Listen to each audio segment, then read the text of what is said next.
Well, welcome Rice fans to the final round of the 2006 Automax Super GT Series, which ends under the shadow of Japan's Mount Fuji after 8 races of 8 different winners and 8 contenders for the GT 500 title as it goes right down to the wire. Well, last year's rain-shortened Fuji 300 kilometres saw Toru Takagi and Yuji Tachikawa take their Toyota to the title from Britain's Ralph Furman for Honda and Richard Lyons for Nissan. But this year, France's Sebastian Philippe and Japan's Shinya Hosokawa lead the pack for Honda, but with only 12 points covering the top 8 crews and 20 available for the win, it's never been more wide open in the 15 years of the world's fastest GT series. But heavy success weights are sure to play their part on this fast raceway. I'm Mark Cole. And with me is Carlton Kirby. We'll be with you for the next 2 hours, considerably longer, Carlton, than the DTM races we normally do together. Oh yes, fast and furious they normally are. This, though, the Fuji Speedway, and thankfully none of the rain that has blighted this track on a number of occasions. It is geologically or meteorologically a tough one to call. Thankfully, the cool temperatures that really characterise qualification have actually drifted away. We've got a track temperature of 26 degrees Celsius, Mark. That's reasonably warm, and I can tell you that certainly Loic Duval, who is on pole today with the Epson NSX, he said he had real trouble warming his tyres in qualification. Thankfully, he'll be a happy man. Yeah, very happy. He's a rookie, of course, and so too is his co-driver, Hideki Muto, so it's a first for both of them. Now, Fuji itself, very much in the news at the moment. In 2007, it's going to host its first Japanese Grand Prix for 30 years after last year's $50 million modernisation by new owner Toyota.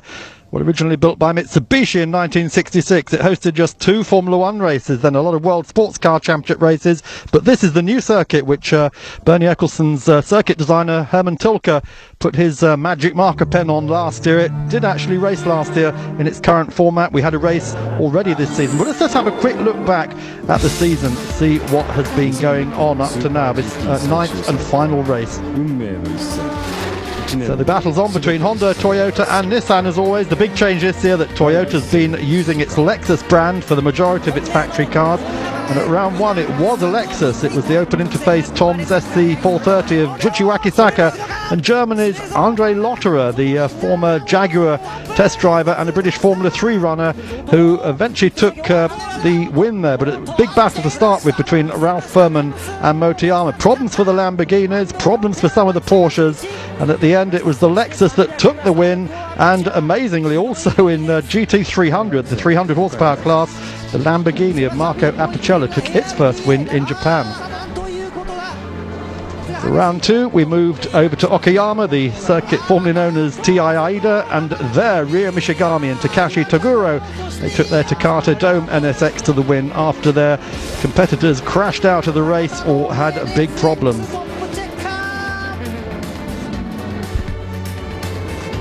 Round 3 then took us to Fuji, where we're racing this weekend. First win, by the way, for the VMAC there this year at Okayama. Fuji, the 500-kilometre race as opposed to this weekend 300-kilometre race. And again, a huge crowd, 54,000 people in beautiful weather. So twice this year we've been blessed with fine weather at Fuji. And they say if you can see Mount Fuji, you are going to have a good race.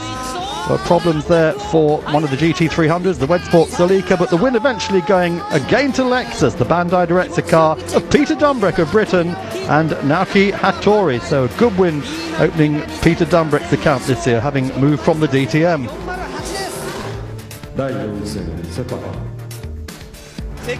The VMAC Wilcom car again making the double there in GT300. Malaysia then for race 4, 36,000 fans from the peninsula attending this race in running incredible heat there, as high as 40 degrees at times, and again lots of spinners, etc. The Arta NSX of Ralph Furman, Daisuke Ito, they took the GT500 win, and the GT300 win went to this little car, the yellow Mazda RX-7, the Aspire Amara drink car of Yamano and Iri. Round 5, Sugo, 50,000 spectators there. It is the Zetsurumo SC Lexus of Toru Takagi, well known to British racegoers, and Yuji Tachikawa, who took the GT500 win there. Very tight circuit here, high up in the mountains. So the Zenitsurumo car takes that win, and the little Duretsa Nissan Z of Takubanba and Kota Sasaki taking GT300. Suzuka, 1,000 kilometres. This is the longest race of the season. Problems for everyone on the now former Japanese Grand Prix circuit. Black flag for some of them, people in all sorts of trouble. Ralph Furman, one of those early on. He comes back to finish 6th, but as the race goes into night, it's the Calsonic Impal Nissan of Benoit Trullier, Kazuki Hoshino, joined by Frenchman Jeremy Dufour for that long race, who take the win.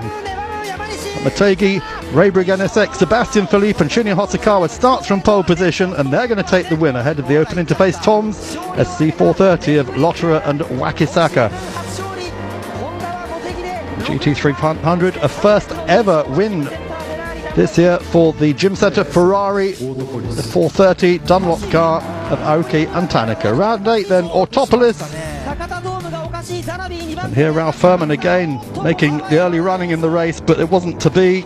Soon dropped off. Accidents for a number of people and a lot of drive-through penalties because of cars being pushed off. It's the Zanavi Nismo car of Tsuge Matsuda, Satoshi Motoyama that takes the win. On the Takata Dome NSX of Ria Mishigami and Takasha Kugure finishing second, while the Privé Zurich Schieden, the Mooncraft car based on the Grand Am Riley, takes its first win in the hands of Rocky Kato and Kazuhi Takahashi. So a busy season, Carlton, and glad you can join us for the last race. Huge entry here this weekend, 42 cars. Yeah, can't wait, to be honest. 12 points covering the top 8 cars gunning for the title here is absolutely remarkable. Incidentally, earlier on we just had a very brief look at the 22 car, the Motul Autotech Z machine of Crum and Lyons. They're running a new 4.5 litre normally aspirated engine, which will feature next year, in case you're wondering why. Well, we're just running through the championship contenders. It's all Sebastian Philippe, Juichi Wakisaka. Here's Ria Mishigami just telling us about 3rd place, winner at Okayama, and then move down into 4th place. These are all the guys in with a chance. That's not Takagi, that is Tachikawa. They were the winners at Sugo in the Zenitsurumo Lexus. And then Mikael Krum of Germany in the Motul Autotech Nissan. No wins, but 2 second places this season. He's 5th in the rankings. Satoshi Motoyama, Japanese Formula 3000 champion and former partner of Richard Lanz in 6th. And Daisuke Ito here, Ralph Furman's partner in 7th. And then finishing off Benoit Trullier in the Calsonic Impal in 8th place. Those are the 8 cars, Carlton, that are still in with a shout of the championship in GT500. Yeah, to be fair, the bottom 3 of that group essentially would have to win the race to have a chance of the title. So just 3 in this class. There is Rocky Kato, you'll recognise him in the Privé Zurich Mooncraft Scheiden, winner at Autopolis. In 2nd place, Tetsuya Yamano, that's a little yellow Mazda that we saw winning at Sepang. And in 3rd place, and the other car in with a chance of the championship, Nobuteru Taniguchi there in the Advan VMAC Honda. So as they say, who will be the one? 8 possibilities in GT500, 3 in GT300, and no championship has ever been more open than that. No, it hasn't, but when you look at the championship leaders, there's a heavy price in terms of weight penalties here, and they really are way down the list. Now, this isn't good news. That is the new grandstand, which looks like origami, and behind that you should be able to see Mount Fuji, but it's not there at the moment. It's in cloud. Now, is this going to bode badly for 7 of those people? Of course it will, because only one person can win the GT500 championship. Well, they say if you can't see the mountain and the snow upon it, then you could well be being cursed. We'll have to look, just having a quick glance at the Raybrigg NSX. Missed the super lap. They are the leaders. Missed out on the super lap in qualification. They were carrying 100 kilos penalty. That's like driving around with a rather fat passenger on board. It's been trimmed by 20 kilos. They'll start this race with an 80 kilo penalty mark, but the kilos and those weight penalties are what's kept this series honest. There's been a different winner at every single round, hasn't there? Yep, 8 wins. 8 races, 8 winners, and that's not just in GT500, it's in GT300 as well. It's been an incredible season, and I don't remember a championship that's been as open as this ever before. We're going to take a short break. When we're coming back, we'll be in the Fuji 300 kilometers, so make sure you stay with us here on Motors.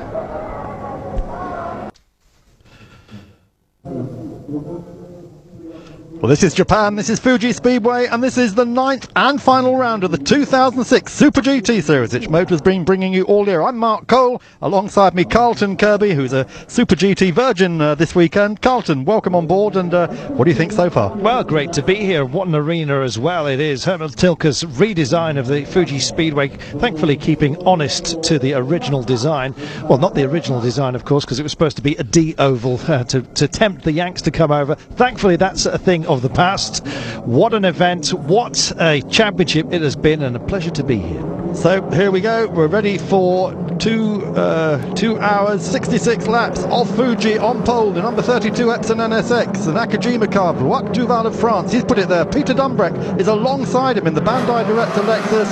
Behind them, the yellow hat Semi Nissan Z of Naoki Yokozimo and the Wood 1 Advan Nissan of Masataka Yanagida as they get the flag. 15 GT500s, a little bit back from them. GT300s get their own start, but everyone's through the first corner safely, plunging down the hill.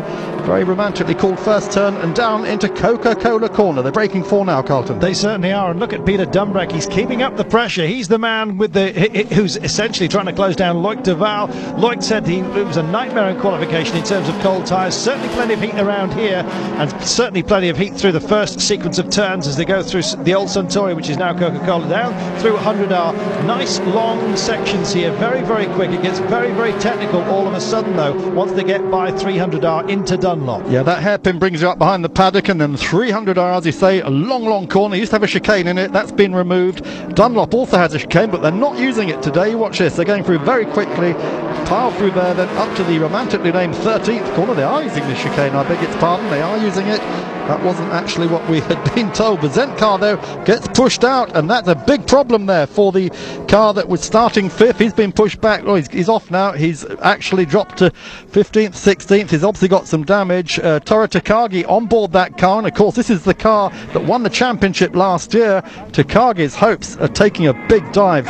He's got it going again. Is he heading for the pits? As meanwhile, most the GT300 cars must be coming past now. Absolute nightmare start for them. No chance of a double for them by the looks of things. We'll just have to see how much damage there is, but essentially on this track, Mark, it's such a quick one and so difficult to bed back in. If you find yourself sort of 13th and further back, what are your chances of climbing up the order here? Yeah, not very good. So no change in the top 4 at the moment. That Zentsurumo car falling out, and that moves Ralph Furman up. I wonder now if Furman had a coming together with the Zent car. Hopefully we can see that again, but there's certainly, he didn't go off by himself, did he? I think he was helped off though as they come back down to Coca-Cola for the second time. And there we see right at the back there the Calsonic car. That's the car that won the the Suzuka 1,000 kilometers back in August. But this is about as live as you can get. This just happened last Sunday, this race. As always, Motors bringing you live or near live coverage of all the best in sports car racing this year. Le Mans, the ALMS, the Le Mans Series, of course, Super GT, and Carlton been a big part of our schedule this year. Oh, it's been absolutely supreme. There's been so much live action, of course, right the way through the season here on Motors TV. You've had the DTM, you've been absolutely pleased to see every bit of the action that's mattered. And don't forget Le Mans, of course, for all of you endurance nuts, and we'll be back there again next year. Incidentally, the Zent Tsurumo SC Lexus, the number 1 car, it did indeed get into the NSX number 8 in the hands of Furman, and I'm just going to have to wait and see what the damage is on there. It's left front suspension we're hearing for the number 1 car, an absolute disaster for them. Retirement beckoning we're hearing. Well, Furman's struggling. He's not being able to get the back end of the car. Has he got a puncture perhaps as he picked up from there as he goes onto that main straight? And look how long that straight is. Now they're going to run Formula 1 cars here next year. This is even longer than the straight at Indy Speedway. It's the longest in the year, almost 1.5 kilometres in length. Plenty of drafting opportunities and plenty of time as well to actually pick your way through, get a racing line. So many choices as you come down to the first corner here. So Toru Takagi's season ends in the pits. He's just pulled in the Zent car. He's got damage, as you can see, to the left front hand corner. We just caught a glimpse of that as Ralph Furman being passed. Then Furman, I think, definitely has got a problem with that car. Yeah, look, he's locking up under braking. He has got a puncture. It is that left rear, as we suspected. And indeed, he also got into the number 23Z car there, and that is the collision that's going to give him a drive-through penalty, according to the marshals. They're not happy with the way he's, race director, not happy with the way he's handling himself. A little bit harsh that, getting into the 23. It was because of the flat tyre from the earlier contact, but nonetheless, he's got a penalty to pay for that. Yeah, it's a right rear, in fact. Right rear, let's get that right. Yeah, as you can see, it's speaking for itself now, so that's a result of that collision with the number one car. There it is, the number one car parked up, and it's over. Here it is. Let's have another look. Well, I'd say that was fairly much a racing accident. Yep. I wouldn't have thought that deserved a penalty, but the penalty anyway, came from the secondary contact with the 23 car. Yeah, so Ralph is going to get called, and that's going to hurt his chances, although he's not, of course, in the championship running. Toru Takagi was, and he, at the moment, is absolutely out of it. But who knows? Anything can happen. We've got 2 hours of racing to go, and drivers making the most of it. Here we are again from a different angle, as that's when he got together with the 23 car, as you said. That's the factory Nissan there of Motoyama. So, all happening here on the first couple of laps, and Ralph Furman heading for the pits. He'll be in there in a moment, and of course he won't be able to take his penalty at the same time he changes the tyre. No, so it's going to be double bubble as far as the pits, visiting the pits is concerned. Incidentally, Mark, the track here, it's a very variable width, between 15 and 25 metres, and it suddenly does get very narrow on the drivers, doesn't it? Yes, it does indeed. By the way, that was Toshio Suzuki you just saw in the pits there, former Formula 1 driver, drove for Lamborghini for some years, almost became an honorary Frenchman, back running his Arta NSX team in Super GT. There's the positions at the moment then. No change in the top 4 cars. It's 5th and 6th that have changed, of course, because we've lost both the number 1 Zenitsu Romeo and the number 8 Arta NSX. And the Epson car, the Nakajima car, Loic Duval. What a good job by this rookie. First year in GT, Super GT for him. Honda that's pushing that along, 3.5 litre V6, and up against the Nissans with their 3 litre V6 turbos, and the Lexuses with 4.5 litre V8s. But one car, Carlton, is one of the Nissans is not actually running a turbo this weekend.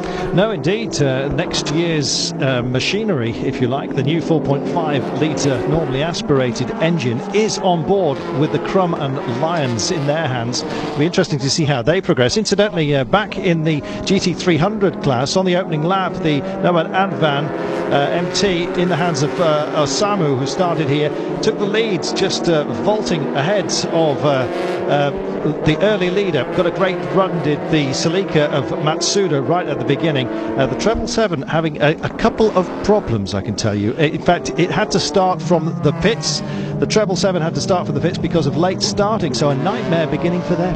Yeah, out comes Ralph Furman, new tyre on, but he's going to have to go back in to take the stop-go penalty or drive-through. We're not quite clear which one they're given to us at the moment. You can see the difference in elevation at Fuji in that shot as he comes out of first turn, drops down the hill towards Coca-Cola. Big elevation changes here. It's in the national park, the Fuji and the Hakone National Parks. It's one of the most beautiful areas of Japan. We're about an hour outside Tokyo on a good day, but they always do have traffic problems here, and I've been to Fuji 7 or 8 times in the Group C days in the 1980s. It is a fabulous place. You just go there and you stand there and think, wow.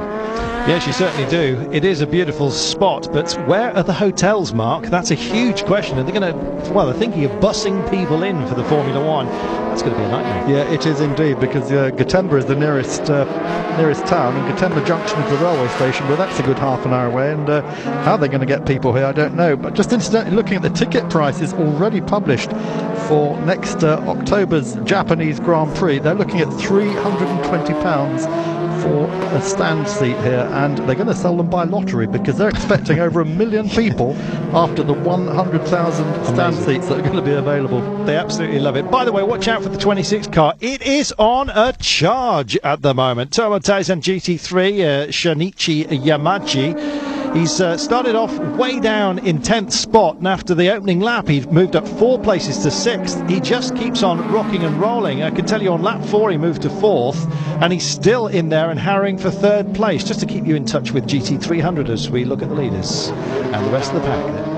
Yeah, Yamano's done such a good job this year. We'll see that little yellow car in a little while. Smallest car in the race, one of the oldest as well, but it's the first time this year that they've really been up front. There's a spinner then, that's the AAA Sard. Had a quick spin there. Didn't see quite where that was, but no harm done. as we look back up to the leaders, or the pack following the leaders, the Epson NSX of Luc Duval pulling further and further away. And there's Sebastian Philippe. Then looking at the series rankings, that's how they started the race today with those points, and that's how they would be at this moment on the right of your screen. So Wakisaka and Lotter are only at the moment 1 place off equaling the championship points leaders. If they can get ahead of them, they would win the title today. But still, 7 of the 8 teams in with a chance of the championship. As you know, we have lost the Takagi Tachikawa car. They are out of the championship running. So just 7 cars now in the GT500 running, but still 3 cars in GT300 after that championship. None of them up front at the moment. Yeah, amazing, Mark, that the championship is so tight coming to the end. I think mostly it's down to the weight handicaps that they have here. Absolutely punitive. There is your yellow card that you're talking about, and picking its way through absolutely brilliantly it is. Yeah, well, that's in fact, that's our leader in the blue car. That's the Scheiden Mooncraft car. The car that we mentioned earlier is based on the Grand just dipped a Riley tyre on there, Mark. Daytona prototype. You did, yes, indeed. And there we are. That's where they are at the moment, in 10th and 11th place. Oh, he had the spin. That's the little Amamaya Mazda RX-7 of Yamamano has a spin. We're on lap 7. He does not need that. He's been fighting his way out the field, as you just told us, Carlton. He's got himself up to 4th place, and look at this. He loses it right in front of the championship leader, that blue Scheiden Mooncraft. Scheiden, by the way, those who don't know, is actually a very famous fighter plane from World War II, Japanese fighter plane. That's what it's named after. It is the Kanasaki Scheiden, and it means violet lightning. Well, there you go, and it struck a number of times in the Pacific, I believe. Well, that spin proved crucial, was to prove crucial, and of course it always does, because when the points are so tight as they are at the top of the ranking, anything like that can just throw everything in the air. And the man we just saw in the pits, though, is Isami Amamaya, the team owner. He did not look very happy, did he?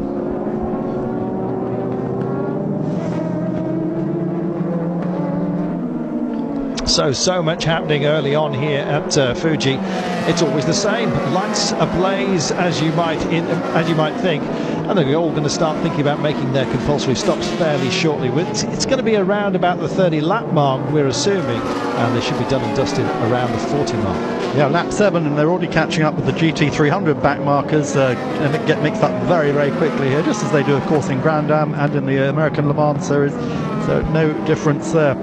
So the Epson car still leading from the Bandai Lexus, the Wudoni Nissan, the Yellow Hat Nissan, and a bit of a fight going on here. That's the Takata car, the Takata Dome car, and the just going around the outside of that Zanabi Nismo, the car of Matsuda Motoyama. That car running way down. That's got the turbocharger still in. It's the 3-litre V6 turbocharger. And as we just mentioned a minute ago, next year Nissan will go to V8s as well. They'll follow the example of Toyota stroke Lexus with a 4.5 litre naturally aspirated car. And the reason that Mikael Krum and Richard Lyons are using that today is they're not in contention for the championship, so it's a good chance just to try it out on a 300-kilometre race. Fantastic test bed, and why on earth not see where the limits of the engines are? If you test it to a breaking point, well, why not do it in competition style? And there is the 23 car, as if by magic, Mark, for you. Well, that's Sebastian Philippe in the Raybrig Honda there, pushing him off. That won't go down well at race control. We've already had Ralph Furman dished out a penalty. Here we are, home see it again. Now, I don't know what Tsuge Matsuda's doing, but he's just very, very early on the brakes, and Sebastian Philippe decides to dive inside the front of him and have a go. And of course, Philippe, our championship leader, that could hurt him. Certainly could. The 36 car one to watch as well. They've been vaulting up a couple of positions, moved up 2 or 3 since the beginning in the hands of Lotterer. Fabulous environment for them to do it here. As you can see, look at the crowds here, screaming them by every single time. No wonder they're having to post that lottery mark as the 100 car comes by us here and rumbling with that fabulous sound generated by these machines. 46,300 is the official crowd figure today. That doesn't count the ones who are looking over the fence down at the bottom end of the straight where the circuit entrance is. So it's still that Raybrig car climbing up the old little bit in 10th place now. He started in 11th, so it's only one place he's gone up. In fact, with two cars dropping out, or certainly one dropping out and Ralph Furman being delayed, Philippe has gone backwards, hasn't he? Not forwards. Absolutely backwards, but the Sebastian Philippe, well, a class act to say the least, and well, he's at the top of the rankings with that NSX. A lot of talk, Mark, here before the race started, saying that the Lexuses would be the favoured vehicles here, particularly with the long straights, and certainly some cars not happy with the environment, and I think it's the technical section towards the end where they could possibly catch up. Yeah, well, this is the biggest engine, of course, 4.5 litre, lots of torque there. Remember also, this is Toyota's own track, and the Lexus cars, Toyota cars, do all their testing here, so they had that advantage. Another spinner there, one of the Boxster Porsches, I think, had a little off there, but that's always a good thing. But of course, this is what hurt Toyota today, because had a Honda on pole position, what was not in the script. No, it certainly wasn't, and the SC430 in the hands of Peter Dumbrick, they really thought that that would be the car to watch. Certainly a lot of us thinking exactly that. 10 laps into this one, and as you can see, keeping him honest, but 4 seconds now, the gap between the Epson NSX, both on Dunlop tyres incidentally, and could prove crucial, the contact points here. Yeah, talking of contact, that was the 26 car, the little Taisan Porsche GT3 of Shinichi Yamaji. That was hit, and looked like he had a bit of a problem there. Had a rear wheel bent, I think. He was going along rather slowly, that greeny blue Porsche.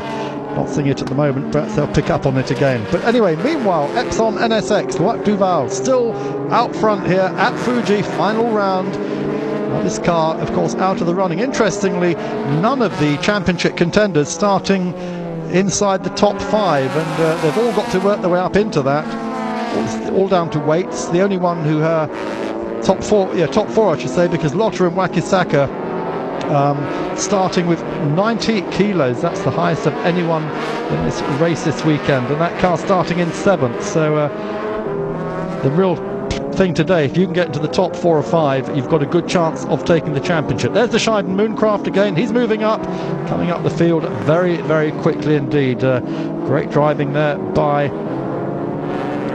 Rocky Kato, well known to British racegoers, and of course an IndyCar driver. Many of you may have seen him at Rockingham, did a great job there. Lovely looking car as well, isn't it, man? Yeah, superb. But as always, a little bit of controversy. It's not, is it, a road car by any stretch of the imagination? Clearly not. Would look happier at Le Mans, most definitely. Yeah, although in Japan you can actually buy one, like the VMAX, you can buy one and go and drive it on the road. So that's how they get around that. But next year, I'm sure that the Japanese Federation will be looking very closely at that car, because it has been a championship contender for the last 3-4 races. The 100 car, the Red Rig NSX, up to 10th spot, started 13th, as Mark told you. Has been a lot of mix and matching, if you like, certainly in the 300 class. The championship leader, the Privé Zurich Scheiden machine, the number 2, started down in 13th place, didn't even make the super lap. Neither did second in the championship, the RX-7 number 7 car. But the worst of all, Mark, was the Enable Advan, the Vemka, the Vima C320R. That's down in, started 21st, and essentially their championship challenge just at an end right at the beginning in qualification. Right, well now one car we haven't mentioned yet was the pole position car for GT300, the 777, that's a lucky number for someone, the Ryo Zanpaku Toyota. It's a MRS 3.5 V6 of Kazuzi Oshima, the youngest driver here. Now, they had a problem with that pole car. They couldn't fire the engine up and they had to start from the pit lane. So not an auspicious start for their first ever pole position. He and Minoru Tanaka are showing that car, but it is gradually moving up. So there we are. There it is in, I think it was 16th place just there. We saw it, the 777 car. That's 16th in GT300 and a 27 GT300 starter, so he's made the biggest gain of the race, up 11 places. Yeah, he has, and Koi Matsuda, who essentially took the pole effectively, even though he started second because of the treble 7 coming out of the pits, lost the lead early on with the progress of the MT in the hands of Osamu, who's that's his nickname incidentally. He's a bit like Pele. So we just saw the Mosler there, the Mosler Chevrolet, the Osamu, as you say, and the Nomad car that is leading the class. Here's the second place, the Wed Sport Celica car, that blue and yellow car there in your picture at the moment. He started in second with Koji Matsuda driving it, and then in third place at the moment, just waiting to see who is third in the GT300. They'll pick it up. Here we are, Mitsuyama and Kaniguchi. That's the points, sorry, that's the points at the moment, yeah. So, and that's how they're running at the moment. So no change there in the top 4 places as far as points are concerned, but it's only the top 3, of course, who are in with a shout of the championship. Shibahara there is out of the running effectively before this race even started. Thing is, Mark, these championship points are switching and changing, and it can be other cars' failure or success that actually makes you move here. And towards the end of the race, well, it could prove absolutely crucial in this one, particularly amongst some of the lower order. Finishing positions at the end of the season, of course, absolutely vital, especially when contracts are being handed out. It is that time of year, incidentally, and this great series is going to continue on Motors TV next year, and some interesting visits there certainly will be. Fuji bound to be a part of the story once again. So that was our championship leader. Here at the moment is the Advan VMAC car, the enabled car, running in 20th. Now that's that 67 car. That car started today. Where did he start? We've lost him already.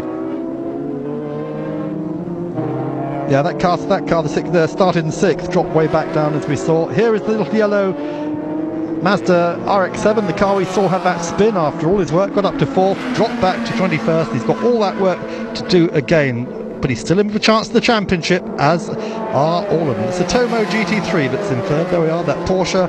Haven't seen much of that this season, but it's another car that's carrying very, very little weight. In fact, 0. Yes, that number 7 RX-7, will it be a lucky number 7? Certainly his best efforts are being thrown into this one now in the 300 class, and he's picking them off, as you can see, one after the other. Takes another spot there, and absolutely brilliantly as well. Nice and clean, thank goodness, past the 61. 3rd in the championship, a crucial scalp for him to take, of course. Finishing in front of him, he's it's like double points essentially. The Advan Vemka C320R then just being passed by the man who took a little pirouette earlier on. What a drive it is by Yamano. It is that's got hold of the RX-7 at the moment. You've really got to stay focused in a situation like that, Mark. If it could all just slip through your hands, it's like holding dry sand. The tighter you grab it, the quicker you lose it. Yeah, and Yamano, though, one of the most experienced drivers here today. He was actually the GT300 champion in 2004 and 2005, so he's going for the hat-trick this weekend. Can he do 3 back-to-back titles in GT300? That one we'll continue to watch. But here's GT500 again.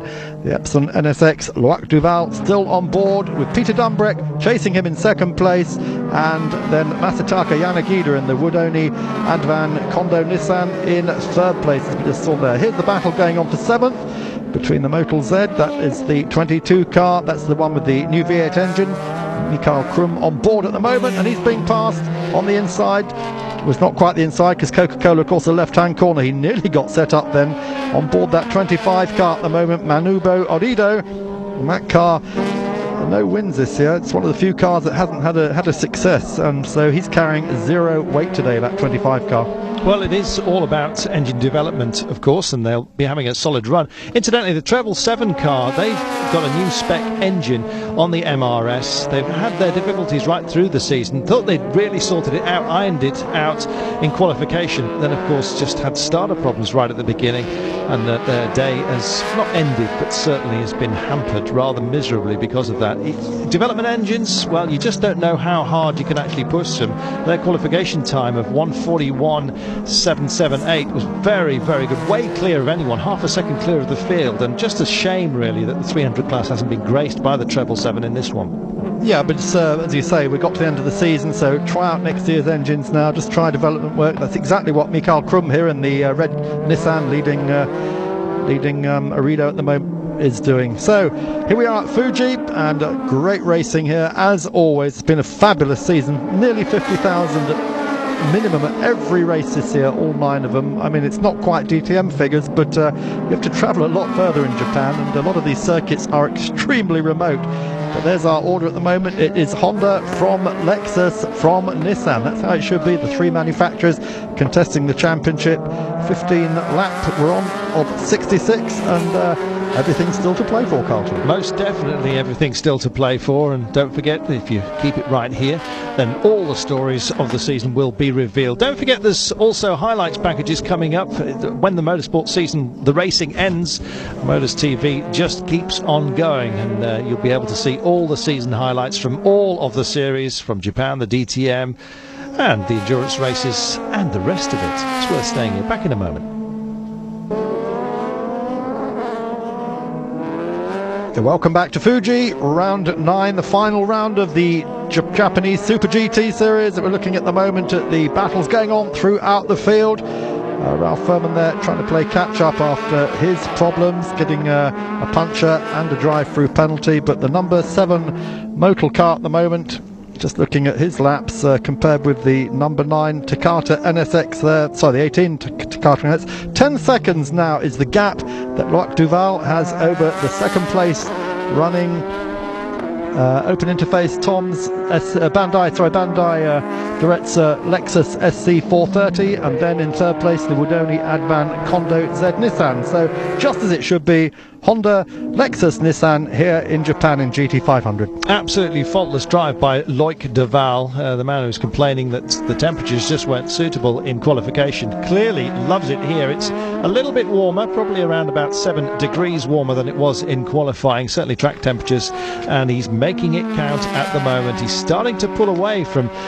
Peter Dumbreck, who's trying his best to stay in touch with the SC430, and it was that car that everyone said would excel here, just hasn't quite managed it. As far as the 300s are concerned, just keep an eye out for that 26 machine. Started 10th, he's currently around about, I think he's second spot at the moment, Mark. An absolutely brilliant drive for him. Long gap to the leader, however. He's got a lot of winding in to do still.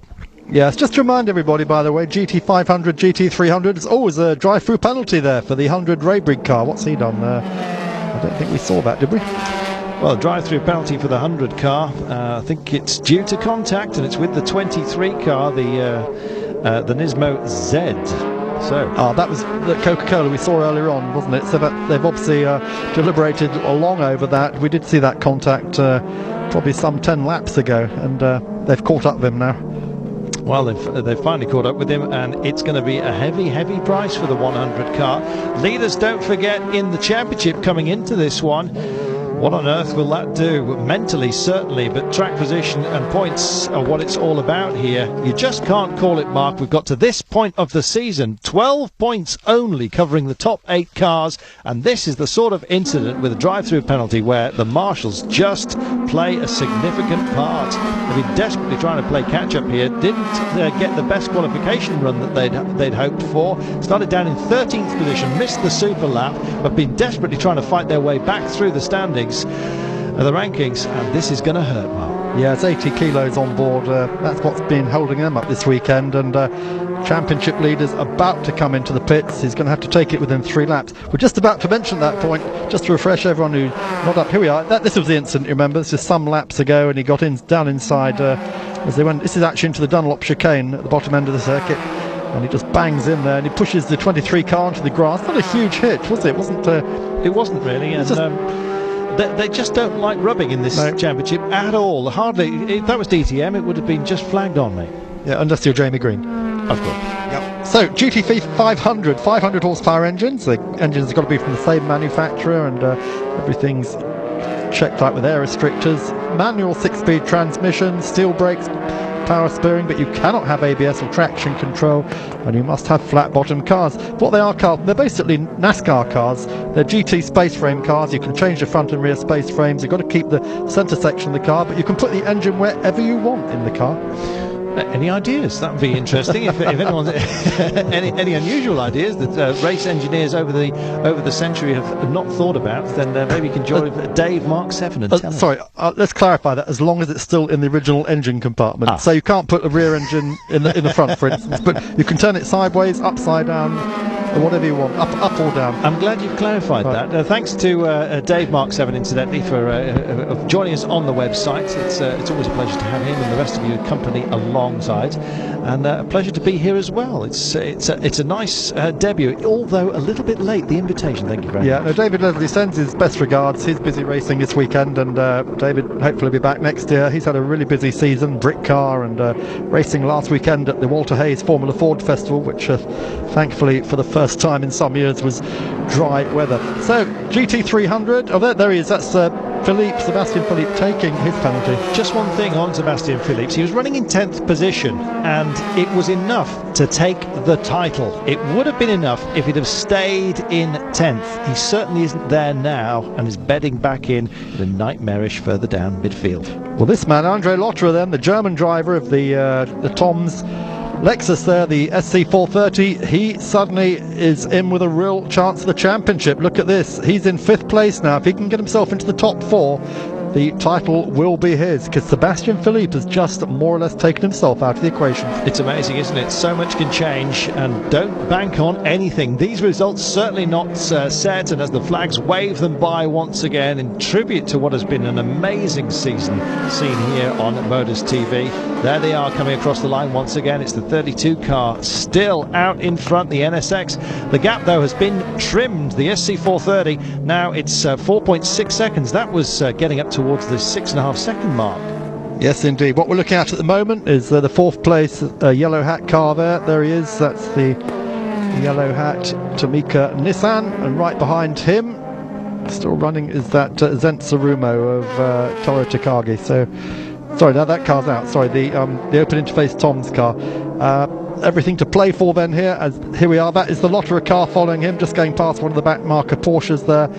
And what we haven't seen today is the little Subaru Impreza that's been running. It's been one of the more interesting cars in the championship.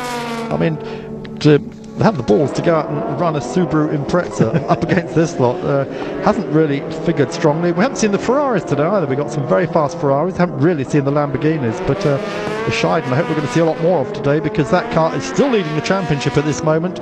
But that little yellow Mazda is climbing back up the order in the hands of 2 times champion Yamuno, and I think he has a very, very good chance, doesn't he? Yes, I think the Subaru's got about as much chance of winning any of these races as a Messerschmitt three-wheeler in Formula One. But then, there you go. Interesting, Mark. The Lamborghini started the season so well, victory first time out, and then they just dissolved challenge-wise. Did they break the car? Yeah, well, they got a lot of penalties loaded, but then of course, those of you who are awake at the back of the class there remember that car was plucked out of Super GT and taken to Le Mans, and that same car was run at Le Mans. That obviously let them take that off the ball in Super GT, but we're so delighted to have it at Le Mans, and had a good run there, didn't it? And, certainly did. Nice to see. We made a lot of that on motors, and we talked at length to... I think we were hoping they'd give us a drive. Well, yes. 2 Lambos running incidentally in the series this year. It's not just that Trike Murcielago. The Trike Japan Murcielago is the other one. That's the car of Hisashi Wada and Koji Yamanishi. And it's the Actio Murcielago, which Marco Apicella and Yasutuka Hinoi brought to Le Mans and had a good run there. They won the Suzuki 300, as you said, and unfortunately it's sort of rather disappeared off the radar ever since.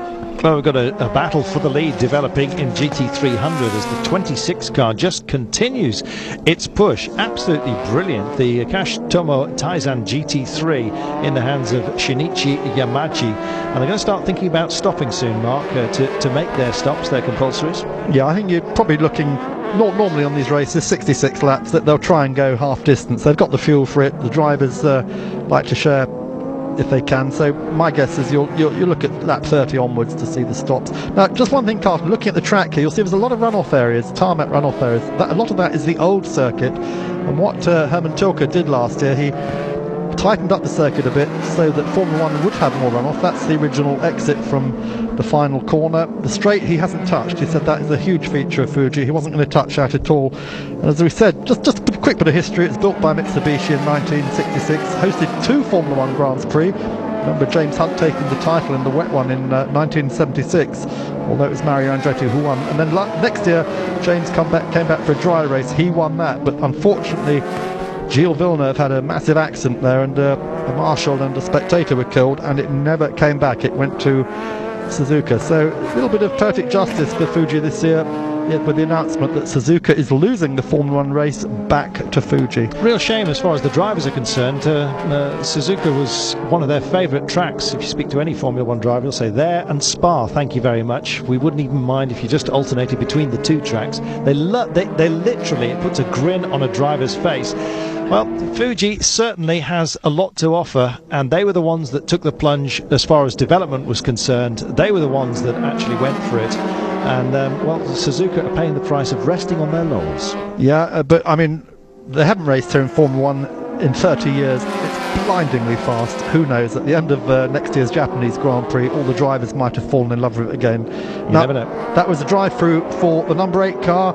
We heard right at the beginning of the race that he was going to get a penalty. They've obviously been arguing with it, and finally they've lost the argument, and Ralph Furman, who had to stop early and change a punctured rear tyre after that collision, is now going to have to make a drive-through penalty. Yeah, that was when he got into the number 1 car, the Zent Kirumo SC, defending champions in that class, and, well, Ralph Furman being penalised as a result. And this is the man, of course, who was poised to win the title here last year. Unfortunately, Fuji was absolutely washed out, and it was Toru Takagi and Yuji Tachikawa who won it.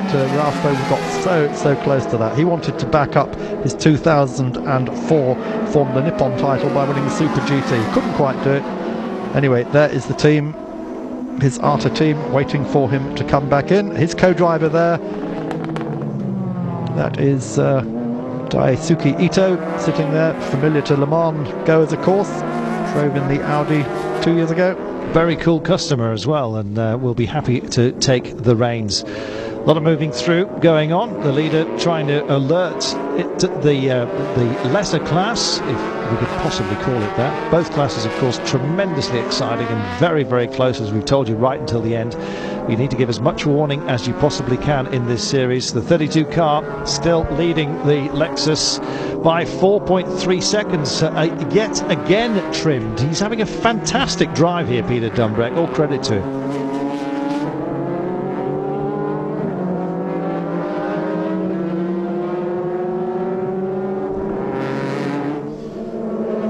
Majestic long straight at Fuji with the grandstands there, with its new roof, origami styled, as Herman Tilke likes to do, a little tribute to each country. It's the tortilla flour in Malaysia, it's the Shanghai wording in the Shanghai circuit. Here it's origami in deference to the art of Japanese paper folding.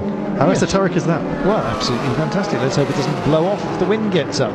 You never know, it might sail over Mount Fuji itself. Lovely, another look at a little interchange further down in our 300 class there. 24 car moving through. Putting in the amber Kondo Z. Nicely done as well. Picked his moment beautifully and clear away. Clearly being held up there, Mark. Yeah, that's the back marker there we went past, because they haven't changed the order there. Still Epson, Bandai and Woodoni. But in comes Ralph Furman then, taking his drive-through penalty. Can't stop, can't fuel, can't change tyres, can't change drivers. So the third place car just down at the bottom of the circuit at the moment. This is the very, very tight entry onto the long start-finish straight. That's been changed a lot. So we're down the 300R at the moment. Just looking at those wide runoff areas we just mentioned earlier. There is actually some original banking still left as well, if you go behind the grandstands and go and have a look. And well, it was serious stuff. It was their attempt to try and tempt the Americans to come over and run some of their sort of oval races this or that side of the Pacific. Just couldn't do it in the end, ran out of money, and thankfully we've been left with this wonderful facility as a result.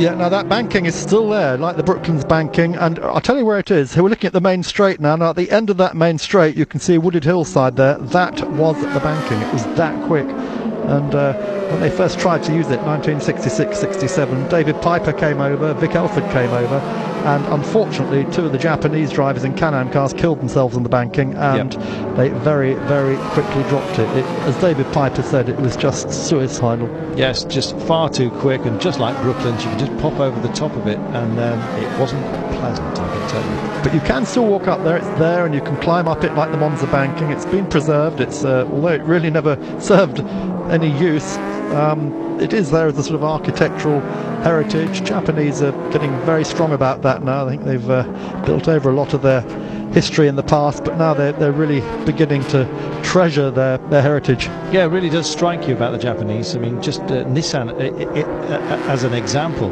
actually renovated the 240Zs. Do you remember those, the old sports cars, the little GTs? They found the parts bins all around the world. I think it was about 30 cars they actually got together, and then they auctioned them in the United States. Absolutely mint perfect, and that was only about 10 years ago, and they actually ceased production of those vehicles a long time before that. So you could essentially buy yourself a brand new Nissan. So they are starting to think about heritage, and that's a good thing, because Japan's always been about next year, not the year previous, and that's been something of a shame. Except in Super GT, where they're already planning next year's season, as we've heard already. Nissan already running their 2007 spec engine, going down the atmospheric route. This is what Honda did last year. They ran a 3-litre V6 twin turbo for 2 years. They couldn't get results of it. Midway through last year, they changed to the 3.5-litre V6 atmospheric, and suddenly they started getting the results. Well, I wish Nissan would suddenly open up their own private museum. They've got plenty of cars, such a history of endurance. It would be wonderful to actually put those cars on display. They keep them under lock and key, I might add. Well, here's our first stopper then coming in. That is the 4th place car. That's the yellow hat Tamika Nissan Z.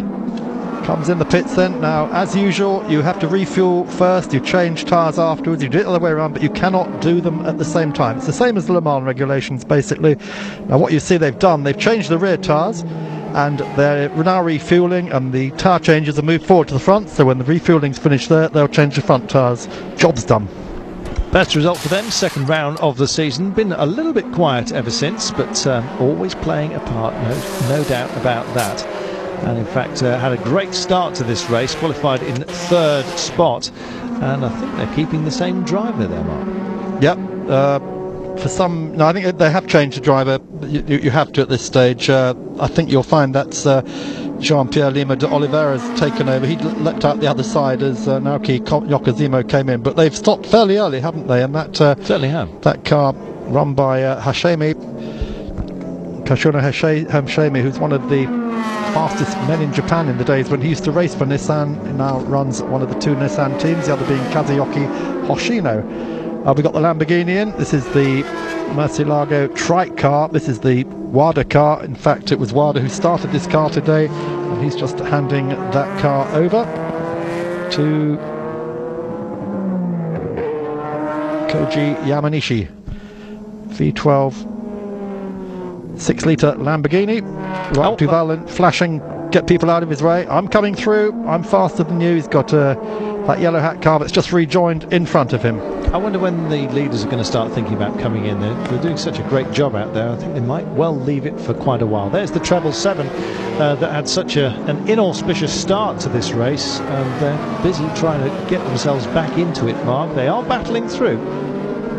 Yeah, and that fact we spoke about earlier about Kazuya Oshima, who's driving the car at the moment, being only 19 years old, the youngest ever driver in Super GT. It does show they like you to be a little bit more mature in this type of racing. Yeah, 19 years of age, the youngest pole ever, and his first pole, as you might well imagine. Said he was very nervous before the start of this one, and maybe that was something to do with the fact that the car couldn't start. Don't know whether he flooded it, if that's possible with these high-tech machines. Yeah, Sugio Matsuda then handing over the 23 Zamarin Nismo Z. This is the #1 factory car. 2-3 in Japanese is Nissan, hence the number.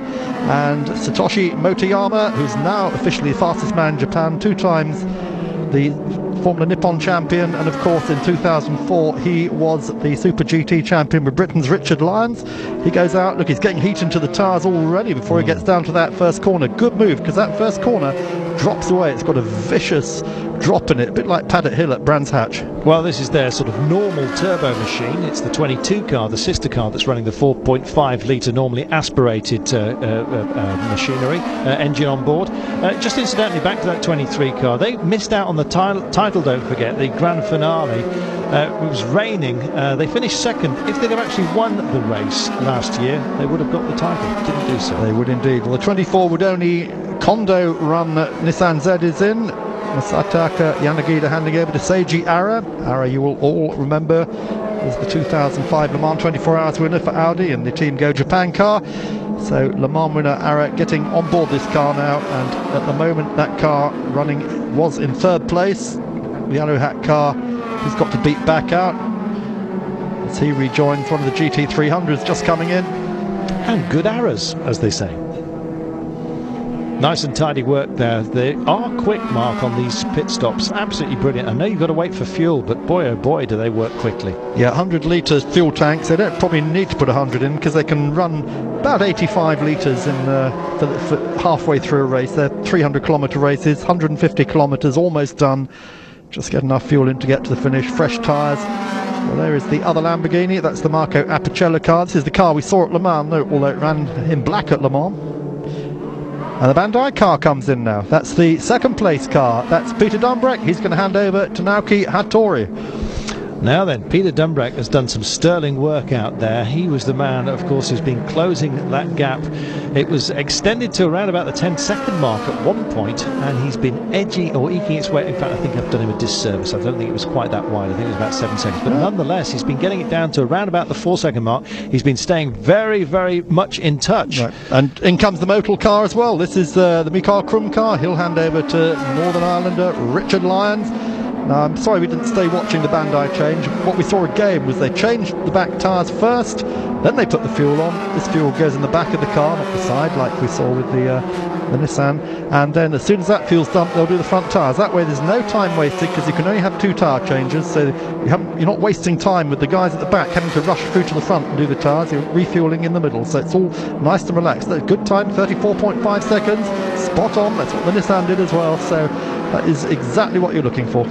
Yes, as he tries to get some heat into the tyres, and it's now up to Naoki Hattori to just keep up the good work that Peter Dumbreck did right at the beginning here. We're looking at the 12 car here, Mark, the Impulse Z machine. And once again, it looks very, very laboured, doesn't it, when it comes to the tyre changes? But as Mark says, it's the way they order themselves. Back tyres, then the fuel, wait for the fuel, do the front tyres. Very, very ordered and regimented, as you might well expect. Now the trick's going to come later. I think probably in GT300, if things get critical, you might find some teams will elect only to change 2 tyres. In the case of the Hondas, quite often they'll only change the front tyres and just keep the grip going. Out comes then the Benoit Trullier car, the number 12 car, now in the hands of Trullier. That's Kazuki Hoshino, who was driving it. Hoshino's father runs the team, so no favouritism there to get starting fast. No, and on a bit of a hurry up for the 100 car, of course, in case you've missed it, the championship leaders, a little bit of contact with the 23 Nismo Zeds of Matsuda, and got themselves a drive-through penalty, running in 13th place, and essentially, I think their title hopes may well be at an end. We'll wait and see. Well, we're going to take a short break. Plenty of time to go yet. We're not only halfway through this race, just coming up to the 33 lap mark here at Fuji. And if you're enjoying it, don't forget the websites. Drop us a note. You never know, you might well get a mention. Back in a minute.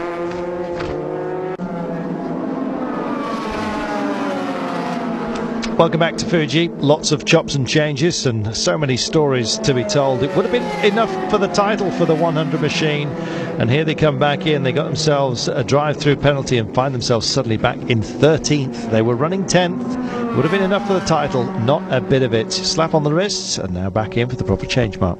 Yeah, of course, as we mentioned, you can't do any work at all on that drive-through. Just come in and out and go through. Bad luck if things are hanging off the car. Well, you can wave. We can wave, yes. But anyway, so the Raybrigg car effectively out of the title. Sebastian Philippe handing over to Shinya Hosokawa. Great shame, Matt. Winners at Motegi, round 7.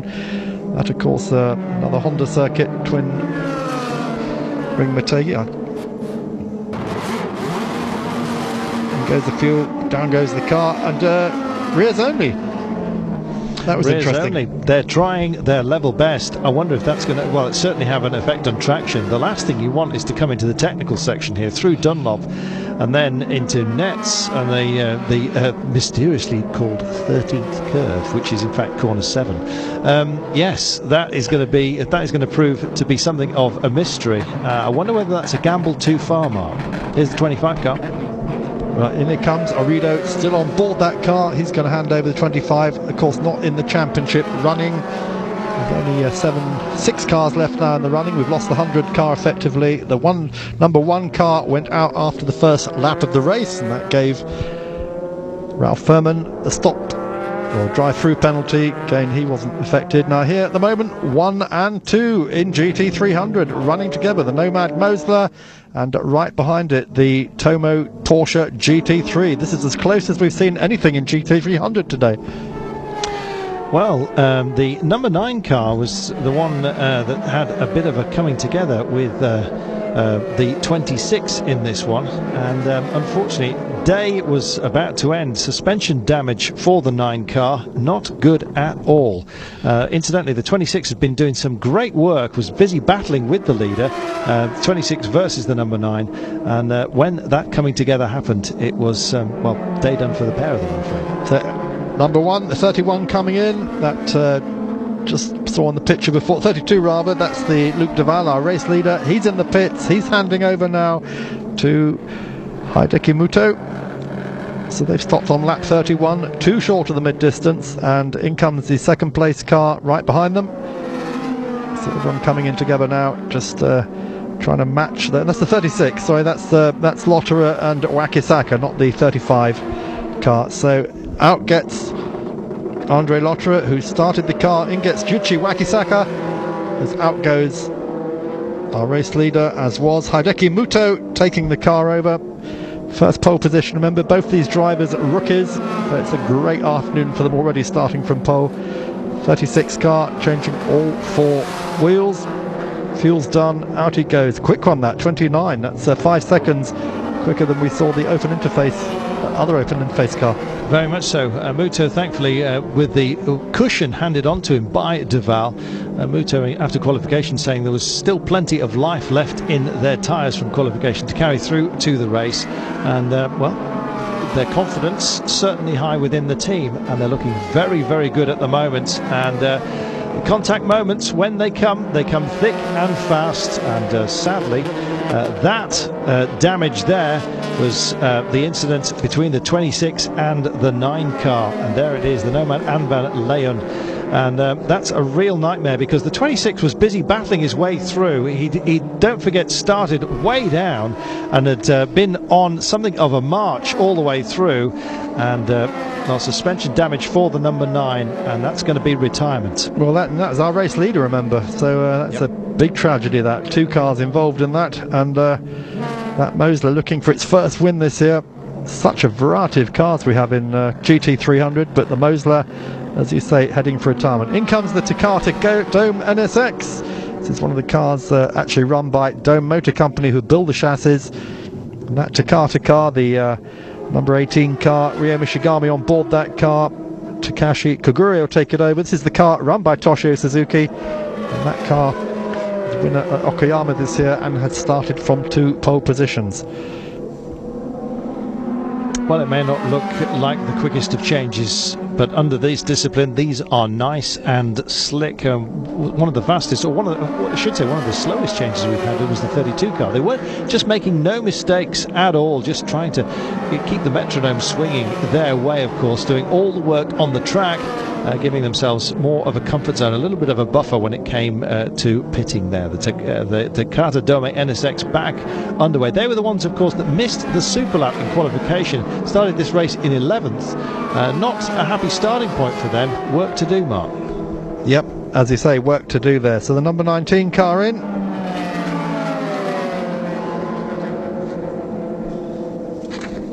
Pit stops thick and fast now as we get to midway stage of the race. It's the Wed Sport Celica, that car that was running 3rd. Of course, he's moved up into had moved up into 2nd in class when our 2 leaders came together, the Porsche and the Nomad. Is that the Nomad coming back out? No, that's one of the VMAX coming out. So the Mosler, I suspect we're going to lose, aren't we? I think that's probably going to be out of the race. Yes, the Nomad Advan MT, unfortunately, it's suspension damage and retirement in the offing for the number 9 car. after the incident we saw earlier. Yeah, 3 retirements then. Collision for the number 1 car, Toru Takagi, on the first lap of the race. He went out, the Nomad's gone out, and in between those two we lost the sole Porsche Boxer in the race, Hideshi Matsuda's car. That went out after a collision as well, just 11 laps into the race. Here is the Nomad car. They've got it back to the pits. There's quite a lot of damage there, and look, the team's saying no, forget it, it's all over. That's a sad end to the drive, leading here at Fuji in the final race of the year. Yes, a real shame. It's all chop and change, Mark. You can't count on anything here. And this one going absolutely down to the wire in terms of both championships, which run side by side here. Lejeune, incidentally, many of you may remember from the old days at Le Mans, when Mazda came to Le Mans. It was one of the Japanese stalwart teams that ran Mazdas prior to Mazda actually going out there and winning itself outright in 1990 with the Tom Walkinshaw bodied Mazda Tony Southgate car. Another collision then. That's the yellow hat car getting together with which of the Nissans is that? Is that the 22 car or the 23? Just trying to see. Could find more penalties flying around. You never know. Yeah, he pushed him off the track, didn't he? Across the grass and onto the old track. And here let's have a look again. Certainly looked a bit spirited, Mark, here. Yeah. I think that might be judged to be a racing accident. The Nissan turned in, and well, the red Nissan turned in on the yellow one. That was the 22 car, wasn't it? Which Richard Lyons is now on board. Well, we'll see if he manages to get away with it. The 26 car, incidentally, that incident with the 9, which caused the suspension damage which you've just seen, just let by the 19 and the 62 machines. They're coming into it. And the 62, Kurosawa, he's looking nice and hot in this one, Mark. Yes, very much so. So we're halfway distance now, 34 laps completed of 66 here. We're just over the hour mark at Fuji, and it's really hotting up, as you say. Just Epson NSX, though, is still the class of the field. He's the virtual leader at the moment. When all the pit stops are finished, hopefully Barack Duval's partner Hideki Muto will still be out in front of the race as they start another lap down that long straight. Well, when they do pack these out, just a quick look at the standings there, and you can see that's extended, Mark. The 35 car is on the drift, and it's way off 10 seconds now. I think Peter Dunbeck handed over with a gap of around about 4.5 seconds. That's huge. That's a drift. Yeah, that's what we're waiting to see. It was more or less what it was when they went in, so I think their pit stops were fairly similar, and no change there in the top 4 places. But it's the fourth place car that we're interested in. Andre Lotterer, Juichi Wakisaka. If they can maintain that in that open interface Tom's Lexus, they will be champions for 2006. Well, they of course won the opening round of the season, and well, they've been nice and successful. I think in this, maybe you just have to time your runs, Mark, in the GT series, just to avoid the baggage that you have to carry, the weight penalties, and then just keep yourself free for a nice run for the title at the end. It certainly seems to be what they're doing. Yeah, they're one of the few teams that's actually scored points in every round this year. They've had a second and a third, but they've always come home with the points. The only other person who's done that is Michael Krum in the Nissan, and those are the two guys who've done the points. They both had to drop points this year. 1 point for Wakisaka and Lotterer, 2 points for Krum, because when you get to the 1,000 kilometres in August, you drop one race. Now, just something else of interest. It does affect the championship today. The final round, there are no points given for pole position or for fastest lap. Normally it's first, second and third on the grid, first, second and third fastest laps.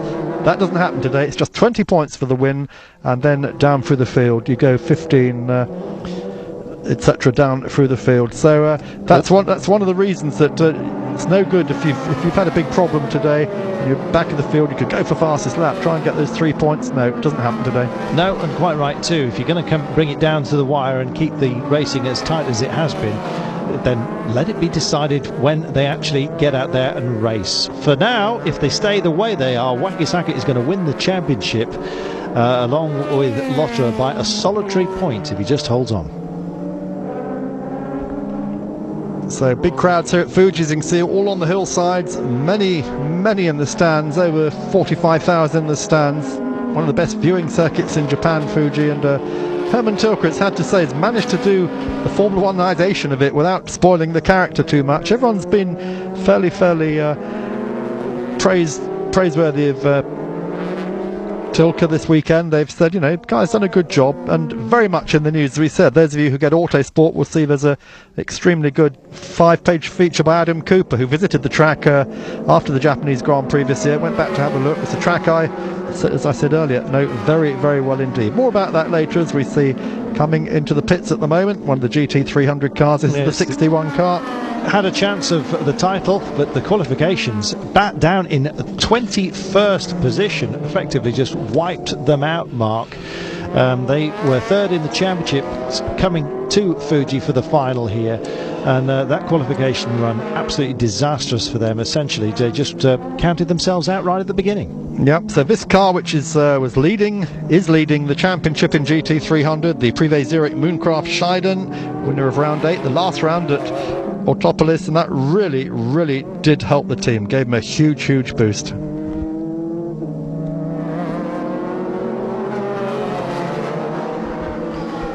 So we're looking at the GT300 points leader just going onto the main straight.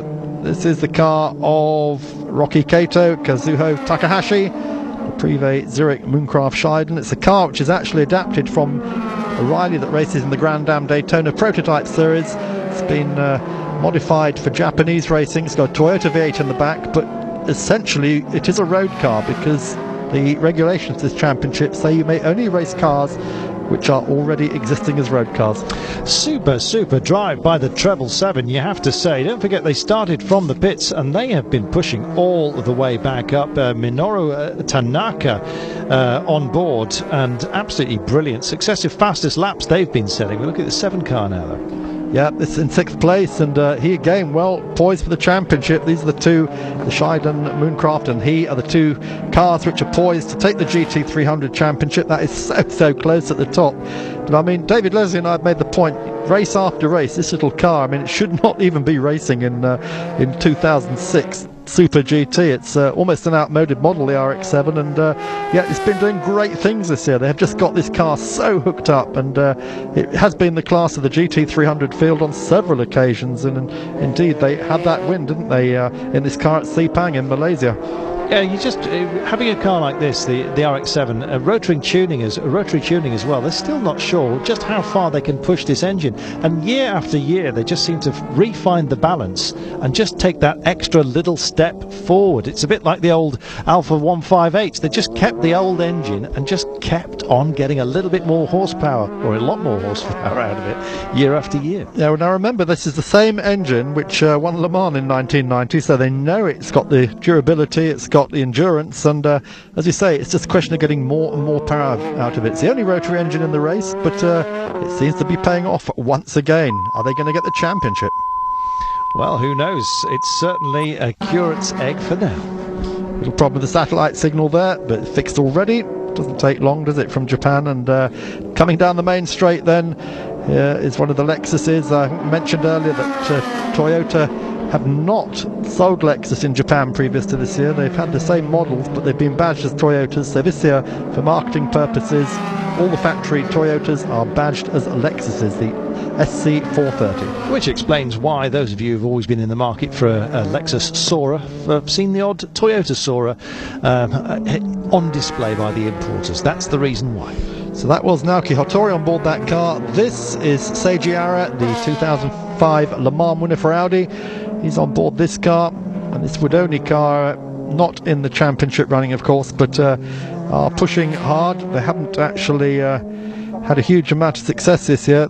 They haven't won a race. That's one of the main problems, and it's kept the car a little bit out of the points all season long. But good job today, because they, like all 4 cars that started up front, are running on either zero or minimal weight for success. Yeah, that 36 car, if it can just hold position, it's in for the title here, Mark. The open interface Tom's SC430, and what a result that will be for Wakisaki. He's driving very carefully at the moment. He's not pushing too hard, as well you might think. Well, in comes the Tomo Taisan car. This is the car that we just saw involved in that collision a few minutes ago with the Mosler 26 car of Shinichi Yamaji and Kazuyuki Nishizawa. Nishizawa is about to take it over.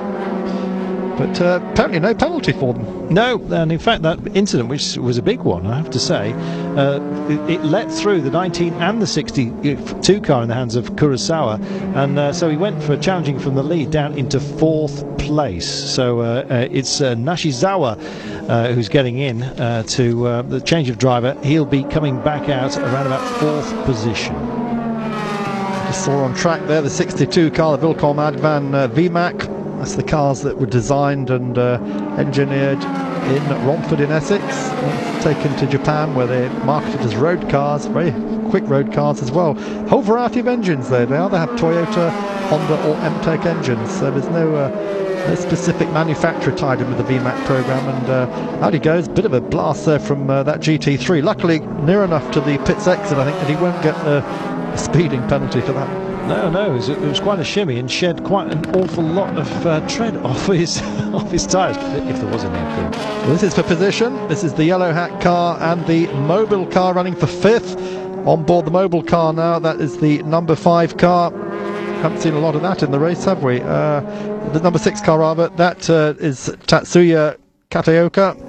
And he's trying to hunt down the yellow hat car at the moment, which has got Lima de Oliveira, the Brazilian driver, on. The man who was fated as the new Ayrton Senna at the beginning of the season, but sad to say has done very, very little in the car this year. That treble 7 is busy setting successive fastest laps. They just keep on motoring here, and they're on the comeback trail certainly, and in the hands of the young man, the 19-year-old Oshima. Brilliant effort by him, save for the fact, of course, that he happened to stall it right at the beginning. Well, here's our other championship contender, just 2 of them left in GT300, and this is the little MMI Aspara drink, Mazda RX-7 we've been talking about. Yamano handing it over to Hiroki Irie. Irie has yet to win any title. Yamano, as we've heard, back-to-back GT300 champion the last 2 years, looking for his hat-trick of them today. Trying to take Irie with him as they go past the pits. Yep, some NSX still leading, but that lead cut down by about a second, although Loic Duval at the moment has set the fastest lap of the race, a 1:34.7. He did that on lap 32. That's just before he made his stop. And behind him the Bandai car and the Woodoney car. And then looking at the moment, the yellow hat Z and the Mobile 1 SC Lexus fighting for 5th place around Fuji here as they go around one of the VMACs.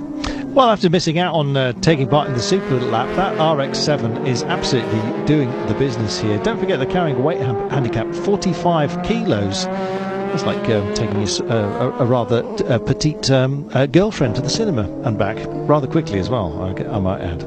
Yeah, I think you've got to look at the 100 kilo weight that was given to one of the cars at the beginning of practice. I mean, that is a passenger and someone sitting in the back as well. I mean, it's a huge weight to take. So the treble 7, we've told you they've been busy clawing their way back into this race, and the young man Oshima was the man who started off. Minoru Tanaka will drive this one to the end here, Mark. They've kept their wits about them. They've not let it faze them starting from the pits, but incidentally no tyre change at all for their stop for the treble 7. They really are trying to eat into it. That's a bit of a risk though, isn't it? It is indeed, but this car has yet to stop. This is still Rocky Kato on board. He has not yet stopped, and it's been interesting to see how far he's going to go. Kazuho Takahashi will take it over eventually, but he must be getting near the end of his tyre life. There we are, 86 points. If they can maintain this position, they will stay as leaders of the championship. That's a huge margin. That's more than we're looking at 14 points they're going to win by if they can maintain that. Incidentally, Mark, no tyre change for the treble 7. Remarkably, that meant that their pit stop was fuel only. Well, as a driver, of course. 18 seconds. Unbelievable. And where's that put them? It's put them out in probably splitting the 2 leaders at the moment. Well, here again, the GT500 points. Philippe and Hosokawa at the moment on target for that, ahead of Wakisaka and Lotterer if they finished in these positions. Well, that's changed already because that's the new positions now, 1 point ahead at the moment. Wakisaka and Lotterer if they stay in 4th place, and Philippe continues to run out of the points, down in 13th place at the moment, the Raybrig car. There it is. Well, there it is indeed, and that move by the treble 7, though, is causing a number of worries, I'll be bound, not least to the other cars that are around them, because there's going to be one heck of a lack of traction out there, Mark.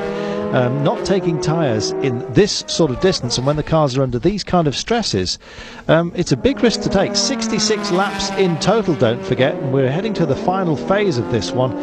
Keep an eye on that treble 7. What we have had from the heard about the Amaya Aspara drink cars, they changed only 2 instead of all 4, and so they saved a little bit of time as well, but they didn't go the whole hog like the 777. They just went for the 2. Now, what is this car going to do when it stops? Are they going to change just to the Privé Zurich Scheiden? We have to wait and see. We certainly will. The 100 car, leader of the championship, coming into this one. And oh boy, are they ruining the way their race has actually panned out. So many stories have been told here, and there's an awful lot more still to tell. You can be sure of that as this one reaches a climax here on Motors TV. Don't forget the website, incidentally. It's www.motorstv.com. If you click on the forums, you will find our series. I think it's in other series. I think that's what it's marked under. The thread, Super GT, How the East Was Won. It's under endurance for you. And we'll do our best to have a little look and give you a little mention. 36 car plying its trade brilliantly here. They have done throughout the afternoon. There's been so many bumps and bruises here, Mark, though. You have to say that it's always difficult to call. What have you spotted? What have I spotted? Yeah, we've had a couple in already. Jedi has said he's been watching the Super GT race. He said, I think the extra interest with the layout of the circuit. I don't think if F1 drivers will find it's that bad at all. Elevation's superb, long straights. I think he's rather underlining what I said. I think he's got a good point, the pair of you. Suzuka, absolutely fabulous, he said. Suzuka was great, but yeah, you're absolutely right. There's a lot about this circuit that is yet to reveal itself, and you're seeing it here as a preview, if you like, on Super GT. And Jedi adds, it's a shame looking at a race like this for the first time. You know the result already. Well, you shouldn't have looked, should you? Shouldn't have bought Autosport, shouldn't have looked at the news, shouldn't have looked at any websites for a week. Anyway, we're trying to keep you excited here. Alex Mooring, hello, I'm watching the Fuji race on television, wondering if you can tell me what fuel the cars run on. It is actually standard pump fuel. It's probably bog standard. Yeah, about 101 octane, which is Japanese level at the moment. We haven't got down to our green levels yet for the racing, but I think that's going to come. It's something that the Japanese Federation is looking on for all Japanese domestic racing next year. 95, 97, that kind of thing. So no, there's no methanol involved, and there's no nasties, as far as we know. Well, yes, it depends on what your opinion is. I wouldn't mind shoving a little bit of 101 in the old Elise and see what happens, but there you go. Ah, the Elise, yes. You're going to live off that story, aren't you, for a long time. So hope you're all going to join us for Le Mans next year, because we'll be back, and from what we're hearing from Motors HQ, probably be for the 6 days again. And, yes, the entire time. Yeah, in comes the 777 car then, and yeah, all the sevens. Finally makes it stop. Yes, if you're lucky number 7, this is your car times 3. Now, this the moment where they came in. We've kind of previewed it for you, really. They did not change any of the tyres here, and huge questions being asked in terms of traction as to whether it would go. Look at this, no tyre change, fuel goes in, drivers fiddling about, allowed to do that, drivers change, not allowed to work on the car, but you are allowed to do seatbelts. Yes, obviously no chance of a spark from a seatbelt. 18 seconds this was, fully fueled up, no tyres, door slammed, off you pop. Amazing. Yeah, that was quick, wasn't it? That was Kazuya Oshima, 19-year-old, helping his co-driver Minoru Tanaka into the car. Tanaka takes it out, and where is that going to put them? Out they come then, and just behind them, that's the yellow hat car coming out as well, so another stop for them. So, massive ask for Minoru Tanaka. You know what's coming, don't you? You're going to have to wait till after the break to find out. No tyre change, change your driver. He'll be pushing just as hard as the first man in, you can be sure of that. We're going to take a commercial break. We're going to have a look at the website. You never know, we might have a chat with you afterwards. Stay with us.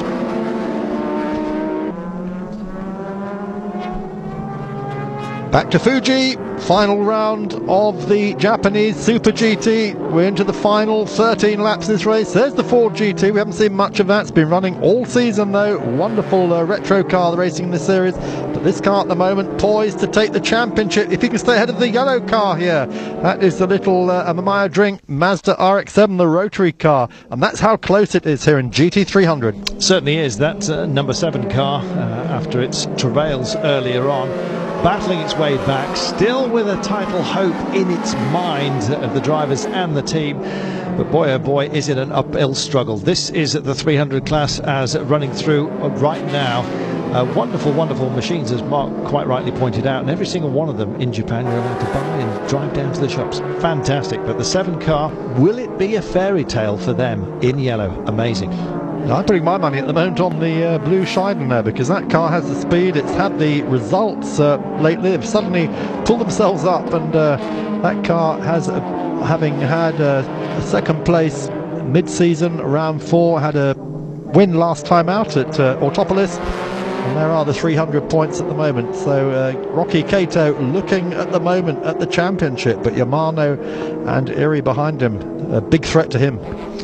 Well, the treble 7 incidentally went off and took itself, went for a little spin. Absolutely no traction in the hands of Minoru Tanaka, and well, it was a risky strategy, Mark, to say the least. Yeah, and what's happened while we're in the break, Peter Dumbreck's car, which the Banda Durezza car of Naoki Hattori, that's fallen back a little bit. They seem to have just gone off the boil. I don't know why, but as you noted, those people who didn't take on 4 new tyres, struggling a lot. And that's the problem for this Scheiden. He only took 2 front tyres on, and look, you can see his back of the car is all over the road, and he's about to be gobbled up, not only by the Ford ahead of him, but also by this little car, the Mazda. This is the fight for the championship. This is how close it has come in the final few laps here at Fuji. Yes, in 11th place at the moment, the Amamiya RX-7 on your screen at this very moment. Tremendous racing. He's just dropped a position. Can you believe that? Just got eaten up by one of the Zs. I think that was somebody unlapping himself, actually. Yeah, that's one of the 500s there. But look at this battle of Ford. If the Ford can run this close to the Scheiden has got big problems, and it's allowed the little Mazda, the yellow Aspara Drinks Mazda, to catch right up. I mentioned it before, Isami Amamiya, he's the guy who runs this team. He's been running the Mazdas for 10 years in GT300, and this is the closest he's ever got to a title. Is it going to be theirs? This is the fight for the GT300 championship. Hey, shows what I know. Glenn has dropped in, says there are any plans to match merge the Japanese series into the Le Mans series to take on their rules. I think they're more than happy with the rules that they've got, Mark. Yes, there's no reason to change it. I mean, 8 winners in 8 races for both classes. You can't get closer than that. Why change it? It ain't broke. Don't fix it. Absolutely not. And when we came, as we told you earlier at the top of this programme, 12 points covering the top 8. Absolute thriller. It's hard. It's nigh on impossible to win back-to-back races, and it takes such a long time to actually shed the weight handicap that really, I think more than 2 victories in a season is a tall order, Mark. Yeah, but now can you imagine what Kazuho Takahashi's feeling at the moment in that blue Scheiden? This guy, he knows the car has no longer got the traction. He's got no grip in the rear end at all. New front tyres, but not rears. And here we come, the Mazda getting inside, just trying to make that move as they come out of that final turn onto the long straight. And is he going to get him now on the run down the straight? Perhaps not, because it's not critical, of course, on the straight. But when they get to that corner, this Scheiden is not going to have the braking for turn 1. And here they come, and it's going to be side-by-side stuff. Just watch the rear end of the Scheiden as they reach the end of this one. 10 and 11 on track at the moment, and look at them go. Unbelievable. Tries one way, tries to fade it down the inside. He's really keeping the pressure up here, Mark, and that's exactly what he needs to do. And maybe he'll get him on the escape here. Yeah, he hasn't got the traction to get out the corners. He's even flashing him. Get out my way. Look, he's just got so much more traction in that Mazda. Through he goes. He's on the inside for Coca-Cola. There's nothing a Scheiden can do. Oh, there is. He shuts the door on him. That's exactly what you want right at the end of the season as well. So much at stake. And, well, he had to back out there, Mark, and look at that. Suddenly 5, 6, 7, 10 car lengths between them, and that's the reason why. That was slamming a barn door. That wasn't just shutting the door gently, was it?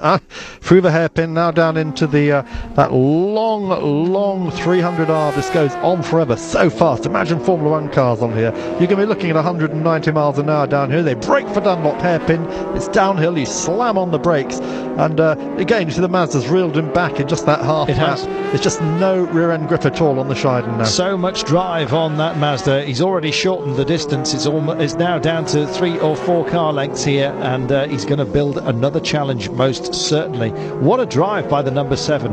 They're not giving up at all, are they, Mark? No, this is absolutely classic racing, and to have it in the last few laps of the season, it just really puts everything there. Through then comes one of the Nissans. No, it's one of the Hondas. Oh, look, he's gone off. Takahashi has just not got that grip, and he couldn't get the car to turn in there.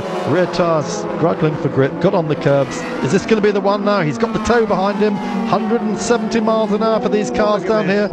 Fantastic. That huge 1.5 kilometre dead straight there, and it's going to be, what a feature this is going to be when it gets to Formula 1 as well. These guys, though, side by side almost. I think he's going to get it next time out. He just turns in, and look, there's nothing the Scheiden can do. In fact, he says, get out my way, just bullies him out of the way. Now watch him. He'll shut the door going to Coca-Cola, just as Takahashi did to him. There we go. Yes, and he's got the space to do it. And I think now, Mark, you're going to. Oh, you saw the rear end twitch once again. The space is already starting to tell here. He's done the job. He's just got to keep on doing it. Now, it's not over yet, because as far as the Scheiden's concerned, they have still got, at this moment, 4 points in hand. 1 point. The Mazda might be ahead of him at the moment, but the Scheiden is still 4 points ahead. So if they finish like this, that Scheiden will still win the title. Second and third place cars then. That's for Naoki Hattori and Seiji Ara battling it out for second. The Bandai Diretsu Lexus and the Wudoni Advan Kondo Nissan, the Kondo team, one of the factory supported teams run by Masahiro Kondo. Well, the laps are starting to run out now, Mark, and any challenges that are going to be made are going to have to be fairly shortly done, I can tell you. The 777 was moving up. Don't look for that. They've had a spin, and they'll be ruining their choice and decision not to take on any fresh rubber here. The track temperatures, they've been absolutely brilliant right from the start. They've had all the grip that they wanted, but now, of course, if you don't change that rubber, it's starting to run out as the laps click down. Yeah, it's a very abrasive circuit, this. It's fairly new, as we know. It's only resurfaced last year, hasn't really completely bedded in yet. They've got another winter to go now. There's our top 3. Fourth, I can tell you now, the open interface Tom's Lexus of Andre Lotterer, Chuchi Wakisaka on board that car now, and if they stay in that 4th place position, they haven't come across the line yet, so you can see how far back they are. If they stay in that 4th place position, they will be crowned GT500 champions. There we are, 40 seconds back from the Loak Duval Hiveki Muto car. Well, look at that Bandai SC430, the 35 car, drifted out to nearly 21 seconds and breathing down their neck, the 21 car in the hands of Seiji Ara. I do not know what has happened in the hands of Hattori, the 35 car. Peter Dumbrek was absolutely brilliant, was keeping Loik Duval honest. Munto is in the 32, but Hattori, well, the SC430, which was a car that's supposed to excel here on these long straights that they have, is just on the drift mark. The 24 is challenging. Yeah, oh look, he's trying to get inside there. So the Nissan gets alongside the Lexus. This is for second place. Great battle going on here into the next corner, as they call that complex. This is just before they come up to the final turn, Panasonic corner. Surprise, surprise that Toyota should call it that, but yeah. What else? Amazing stuff here, and well, just look how tight this one is. The 24 car really fancies its chances here, and I have to say, I don't know what's gone off with the car, because Hattori is a handy driver. Take nothing away from him. It's not a difference between Dumbrek and Hattori necessarily, although I've got a soft spot for Peter Dumbrek, I have to say. I think we all have, especially after his 2 years in DTM. Great seasons, but that horrendous accident at Zandvoort, I think, which and which of course followed his horrendous accidents at Le Mans with Mercedes. Had fairly rough riders, our Peter, over the years, but I think next year could well be his year. Just get that car really sorted out now. It's the first year, remember, for the Lexuses. I know they are in essence Toyotas underneath, but it's been a learning year for a lot of them. A great move as well by Peter Dunbreck to essentially go back to a series that had served him so well earlier in his career. He'd rather drive than not drive, and he wasn't going to hang around and wait for contracts to come. He went out looking for them, presented himself, and got the drive on merit. This battle's still raging here, Mark, for second. He's always been popular in Japan. He knows these circuits so well. He was Japanese Formula 3 champion, and like a lot of European drivers, you know, he make a second home in Japan. So and they will repay you in full, the Japanese. You be loyal to them, they will be unbelievably loyal to you, give you top drives. Well, Ara doing a great job here in the 25, and he really 24 car, closing on the 35, and it's got him this time, Mark. Near contact there, and there was indeed. They're rubbing, most certainly. Well, they were side by side, absolutely dead level, and that was I'd be surprised if Hattori doesn't at least get a finger wagging. Well, Hattori-san knows the circuit so well. I mean, he and Peter are like joined at the hip as far as racing here is concerned, and he will just defend that position all he can. He's doing it for the team, for Lexus. Remember, this is a Toyota circuit, and there's a lot of face at stake here. There certainly is. That long drag as well, and if there is a difference, a percentage difference between these cars, you have to say the Lexus, we said it was going to run well on the straights, seems to have got it this time. Has he got a chance? Didn't look like it, did it, Mark? Just a 1.5, 2 car lengths. He just couldn't close the gap on the long straight on the Lexus there. Now what of course this is doing, they're holding each other up because they're fighting tooth and nail at the moment, and they're holding each other. There is Peter just watching his battle going on, and wouldn't he love a second place at the end of the season? In fact, he'd rather have first place. I think he'd like to see something happen to that Epson NSX. Hideki Muto, though, is pulling further and further away because of this battle. Muto has got an empty track. Well, that's a man who's on the push coming into the technical section. That's where the Lexus just haven't quite got the legs that it has on the speedier marks, but all of a sudden, well, it just gets back into the lazy stuff, and that's where they excel here, and there's nothing that can be done about it. Seiji Ara obviously relishing this race. I mean, remember, he's a Le Mans winner. He has nothing to prove, but he's just really enjoying himself. His final race of the season. A long wait till next April now, so make the most in this final race of the season. That's the one that everyone remembers.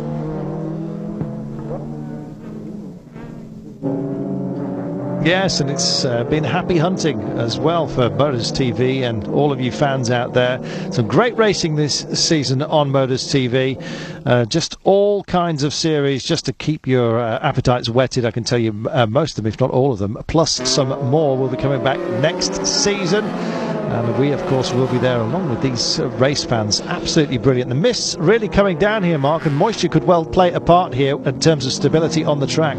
Yeah, we're getting towards evening now here at Fuji, and darkness falls very quickly in Japan at this time of year. I can tell you from all the Group C days, it'll be bright sunlight at 5 o'clock, and by 5:30 it's pitch black. I mean, it comes so quickly in the Japanese winter. But anyway, the fans absolutely loving this battle. As we said all the time, though, Hideki Muto moving ahead. But what we're not seeing, Carlton, is what's going on in GT300. There's a battle royal going on behind this lot, and at the moment, the Vilcom VMAC, the 62 car, appears to be leading that bunch. And so who's in for the championship title then, Mark, if positions are held? Well, at the moment, it is still going to be the Scheiden, the Mooncraft Scheiden. He has about a 4-point lead over the little yellow Amamaya drink Mazda, and if they keep that up, then the Scheiden will take the title. Well, the Scheiden's been having all kinds of rear end trouble, and the Mazda taking advantage of it. It's going to be a run right the way to the very, very last, and well, just don't hold your breath. And look at this, still raging between these two. The Nissan really does fancy it when it comes to the technical parts, and just keeps having to back out of it. That'll be a little bit of a flat spot, I'll be bound. Yeah, he didn't want to run to the back of him there. Now, what's interesting about this, the Woodoni Kondo Z has the 3-litre V6 twin turbo in the Nissan there. Now, this is the engine they're going to give up to go to a V8 next year to get more low-down torque. But today, certainly, it is extremely equally matched against the Lexus SC430. And there's the gap for you, just 0.197. They are absolutely locked together, and these are the cars that are causing the flags to wave. 5 laps to go here. We're running for the line and running for the title, but who will get both crowns here? The 500 and, of course, the GT300 class. You just can't call it yet. Yeah, my feeling is that if these two cars continue this battle, they're gonna quite possibly take each other off the way they're doing this at the moment. So the Wakisaka Andre Lotterer car, the Tom's Lexus, is in 4th place. That would move up to 2nd. It's already guaranteed the championship if it can stay where it is now. As long as it finishes 4th, no problem.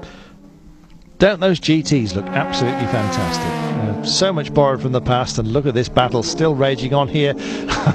Just for me, I'd like to see the Nissan get by. I think he's listening to me, Mark. Yeah, he's listening. He's done it. He's done it. And Whoa! again, their door handling. But look at that.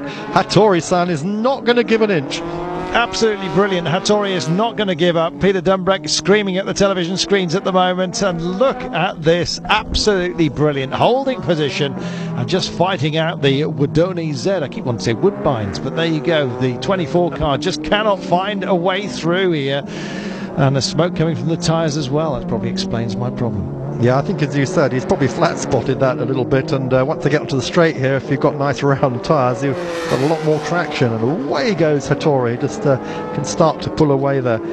Well, we have been told that we're going to have to go fairly quickly after the end of this race, so what we want to see is what's happening in GT300. The Ford GT at the moment is holding position there. I think that is at the moment running in something like 6th place, and there's the number 7 car, which I believe is probably about 7th. In GT300. He's got past it. He's got past the Ford now, so he's moved up a place. That's going to hurt the shite. No, he had a part, but look how much more aerodynamic that Ford suddenly is. It is the battle for 7th place, and he hasn't quite made it stick. He's currently in 8th place. The RX-7 needs to be a bit higher than that. Yeah, but that was a superb example of what aerodynamics can do for you. The beautiful slippery shape of the Ford, just with the Mazda alongside him, suddenly pulled away as the airflow started to kick in. Yeah, the GT40, of course, so named because the roof line was just 40 inches from the ground. Yeah, slightly higher now. They have to get people like Jeremy Clarkson in, so it's gone up a little bit, hasn't it? But anyway, end of the season coming up fairly quickly, and we'll be able to sit back with the winter coming, roaring log fires, and there is the championship as if by magic. Yeah, just dream about all this that's happened, but this is happening in front of our very eyes at the moment. Here we go. Here is the rankings. Takahashi and Kato are still going to win if they can stay where they are, but if this little Mazda can move up another place, then it's going to look good, and he cannot get by the Ford at the moment. I mean, it's such a big battle going on here. I wonder whether he'll ever get by him, to be honest, Mark, because as soon as it straightens out just a little bit, that Ford absolutely slips away. Absolutely brilliant. And look at this, talking about slipping away. That Lexus, which we were talking down just a little while ago, still holding his own. The Z just can't close. Has done though. It was 0.191 last time around. Oh, and has a look. No, he still can't make it stick, can he? And look at that. As he tries. The 7 car again has a look at the Ford GT. Just can't get by either. Unbelievable stuff. Yeah, NSX in the way. I think he might use him as a foil, and he's got him. But the Ford fights back here. Absolutely brilliant coming down the start-finish straight. It's so long here. Talk about alternative lines. And look at that. It's pitting. The Ford is pitting. Why so late? Problem, presumably. Why so late? Well, coming in the 55 car. And that has left the number 7 in 7th place, Mark, on the door, knocking on the door of the championship, but the door's still closed for the time being. Yeah, but the Scheiden is only 1 car place behind him, remember, at the moment. So in GT300, that's their main problem. They must finish 2 or 3 places ahead just to get rid of those 4 points that the Scheiden has over them. Big bundle here, look at this. How much room can you possibly need, or indeed ask for? 4 into 1, does it go? Well, it seems so in GT. Yeah, bits of rubber coming off the cars there. Here, though, is Hideki Muto, and look at that. His lead now has really extended. It's something like 30 seconds. He's really benefited from the fight between Hattori and Seiji Ara. 2 laps to go then, and everything to win here. This is the car that is going to take the championship if he can take this hold this place just for these final 2 laps. Andre Lotterer, one-time Jaguar Formula 1 test driver, a British Formula 3 runner, a young German who has made his name in GT racing in Japan. He is about to become champion with his teammate Juichi Wakisaka. Well, what must they be ruining in the NSX camp for the 100 car? They missed the super lap and they missed out on the title by the looks of things here, Mark. An absolute disaster for them this weekend here in Fuji. Yeah, and if Wakisaka and Lotterer can take that title, who's going to be second? That's the other point. I think, looking at the GT300 points, Sebastian Philippe and Shinya Hosokawa, if they finish where they are, they will finish second overall for Honda. Well, talk about letting yourself be known. The 7 car is on the climb and wants another piece, and wants that RG1, the 88 car. He wants that scalp. He needs that scalp if he's going to get a chance of the title here, Mark. Right, well, here is the car that is going to win the GT300 title. If he can stay where he is, he's only got another lap and a half to go. There is the Scheiden. Here comes Hiroki Muto over the line. Got one more lap to do now, and this will be it for him. Their first win of the year. The 2 rookies in the championship. Great job by them in the Satoru Nakajima run. Epson car, another ex-Formula 1 driver from Japan. Great season for them in the Epson car. That's really going to make a great finale for Honda. Well, great finale for Honda, certainly. We're on to the last lap here, and what stories suddenly unfolded in Fuji. Unbelievable. We have got to leave very, very quickly after this one, so let me just tell you that bad news it was for the 62 car here, Mark. The 62 car? Yes, the 62 car, out of gas on the last lap, and that essentially moved everyone up one place. And what did it do to the number 7? Essentially, it put them into 6th position. Well, even as you say it, what did we see just then? A big problem there for someone. No, it's the Epson car, but someone else is having a problem. Was that the Scheiden we saw? Well, nightmare scenario as far as some of the teams are concerned here. We've already seen the 100 biting the dust earlier on, essentially, out of their race moves. But in the GT300, the 62 car running out of gas and starting to crawl, and that effectively moved the entire field up one position and put the 7 car in 6th place, Mark. Right, well, anyway, for the moment, GT500, the Epson NSX, Loic Duval, Hideki Muto, they take the win. And as you can see, the Scheiden's still running. He's still got another lap to do because they haven't quite been lapped, so we'll be able to concentrate on the GT300 battle now for their final lap. But a great win for Epson there.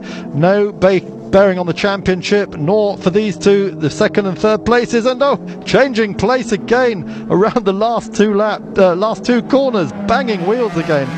Great stuff here as Naoki Hattori and Seiji Ara fighting as they cross the line. They change position on the last lap and they come across the line 2nd and 3rd. Bandai from Wudoni. So Honda, Lexus and Nissan finish 1, 2, 3 here, but the championship goes to Andre Lotterer, Juichi Wakisaka, together with the team's championship to Tom's Lexus. Yes, that 62 Stalling effectively handed the title to the number 7 car in the GT300. They moved from 7th to 6th place, and on the count back, they beat the 2 car. Both finished on 86 points, and amazingly, the title went to the 7 machine. The little RX-7 held its own. Well done, Carlton. We got through it. Mark Cole, Carlton Kirby, goodbye. See you next year.